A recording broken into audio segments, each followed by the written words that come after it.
చక్కర్లు కొడతా ఉన్నాయి. కాకపోతే కాంకరెంట్గా లేకపోతే ఒక కన్సిడరబుల్ దీంట్లో కనపడుతున్నది ఏంటంటే 5 లేదా 6 లోక్సభ స్థానాలు, 8 నుంచి 10 వరకు అసెంబ్లీ స్థానాలు అడుగుతోంది బీజేపీ అనేది బీజేపీలోని సీనియర్ నాయకులు చెప్తున్నారు, టీడీపీలోని సీనియర్ నాయకులు చెప్తున్నారు. అన్అఫీషియల్గా, నాట్ అన్ అఫీషియల్ వర్డ్.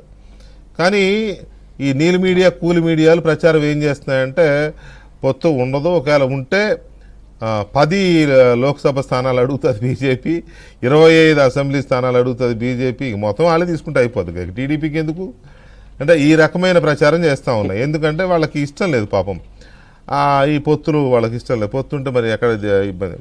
యాక్చువల్గా ఎలాంటి చర్చ ఉంది హైకమాండ్ దగ్గర ఈ సీట్ల విషయంలో? ఎగ్జాక్ట్ గా అంటే బీజేపీ సీనియర్ నేతలు కొంతమందితో మనం మాట్లాడిన దాని ప్రకారంగా చూస్తే ఖచ్చితంగా ఇవన్నీ కూడా బక్వాస్ వార్తలనే చెప్పొచ్చు వీకే. ఎందుకంటే యాక్చువల్ గా అక్కడ ఏం జరుగుతుంది అనేది మనకు తెలుసు కాబట్టి వీళ్ళు ఏం అడుగుతున్నారు, వాళ్ళు ఏం చెప్తున్నారు అనేది మనం దగ్గర నుంచి చూస్తున్నాం, ఫస్ట్ సోర్స్ ఇన్ఫర్మేషన్. కాబట్టి ఇది చెప్తున్నది ఏంటంటే 2014లో టీడీపీ బీజేపీ కలిసి పోటీ చేసినప్పుడు 2014లో ఇదే బీజేపీకి ఇచ్చింది 4 ఎంపీ సీట్లు, 12 ఎమ్మెల్యే సీట్లు.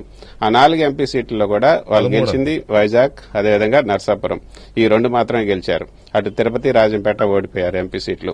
ఆ ఇచ్చినటువంటి 12 స్థానాల్లో కూడా 4 ఎమ్మెల్యే స్థానాలు మాత్రమే గెలిచారు. కామినేని శ్రీనివాస్ తర్వాత అప్పుడు మంత్రిగా పనిచేసినటువంటి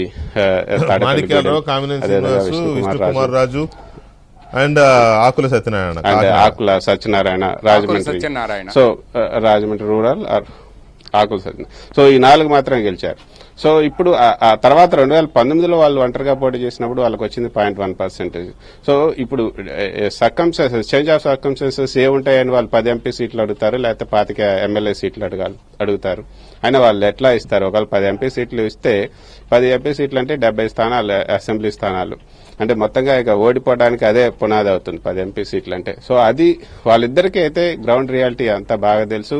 అది అసలు మనం 10 సీట్లు అడుగుతున్నామంటే ఇక మనం ప్రభుత్వంలోకి రావటం అనవసరం. టీడీపీ జనసేన ఓడించడానికే 10 సీట్లు మనం కోరాలని కూడా మొన్న రాష్ట్ర శాఖ కూడా అక్కడ జరిగినటువంటి ఒక సమావేశంలో ఇదే విధంగా కొంతమంది వాళ్ళు రాష్ట్రానికి సంబంధించినటువంటి అనంతపూర్కి సంబంధించిన నేతలు కొంతమంది మాట్లాడినప్పుడు ఆయన మీద కూడా ఎగబడ్డారు. అసలు మన బలం ఏంటి, మనమేంటి, ఏం చూసుకొని మనం ఇన్ని ఎమ్మెల్యేలను అడగాలి, అసలు పొత్తు కోసం కావాలి అంటే కొంత రియాలిటీగా ఉండాలి. మనం కూడా మన ఓటు బ్యాంక్ కూడా అర్థం చేసుకోవాలని కూడా రాష్ట్ర నేతలు వాళ్ళ మీద కోపం చెందారు. కాకపోతే ఇప్పుడు ఉన్నటువంటి మనకి విశ్వసనీయ వర్గాల నుంచి ఉన్నటువంటి సమాచారం ఏంటంటే ఒక 5 నుంచి 6 ఎంపీ సీట్లు, మాక్సిమం 6 అడుగుతారు. ఒకవేళ 5 ఇచ్చినా కూడా సరిపెట్టుకునే అవకాశం ఉంది. ఒక 5 స్థానాలు ఎంపీ స్థానాలు, మాక్సిమం ఒక 10 ఎమ్మెల్యే స్థానాల వరకు కూడా వాళ్ళు అడిగే అవకాశం ఉంది. వీళ్ళు కూడా ఇచ్చే అవకాశం ఉన్నట్లుగానే మనకు అందుతున్నట్టు సమాచారం.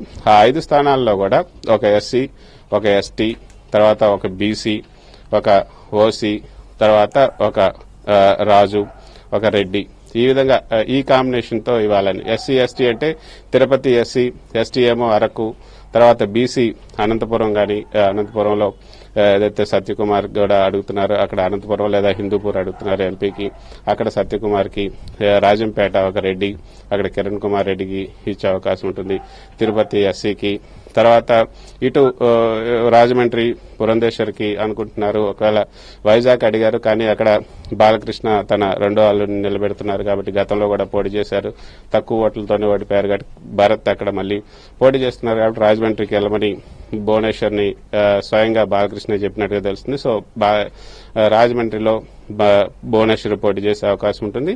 తర్వాత ఇక ఏలూరు గాని నర్సాపురం అయితే ఇక టీడీపీ తరపు నుంచైనా ఇటు బీజేపీ తరపు నుంచైనా ఎవరైనా ఇక రఘురామకృష్ణరాజే క్యాండిడేట్ గా ఉండే అవకాశం ఉంది. మరి బీజేపీ ఆ సీట్ అడుగుతుందా, లేకపోతే దానికి బదులుగా నర్సాపురం టీడీపీ నుంచి రఘురామకృష్ణరాజు పోటీ చేస్తే దాని బదులుగా ఏలూరులో వాళ్ళకి మంచి క్యాండిడేట్ ఉన్నారు, తపన్ చౌదరి అని క్యాండిడేట్, లేదంటే సుజనా చౌదరి గాని అక్కడ పోటీ చేయాలనుకుంటున్నారు. సో ఈ విధంగా ఈ కాంబినేషన్ లో ఇప్పటి వరకు అయితే నడుస్తున్నటువంటి చర్చ అయితే ఇది. ఇక ఎమ్మెల్యేలు కూడా చాలా మంది ఉన్నారు, అటు తిరుపతి నుంచి భానుప్రకాష్, లేకపోతే చాలా మంది ఉన్నారు అంటే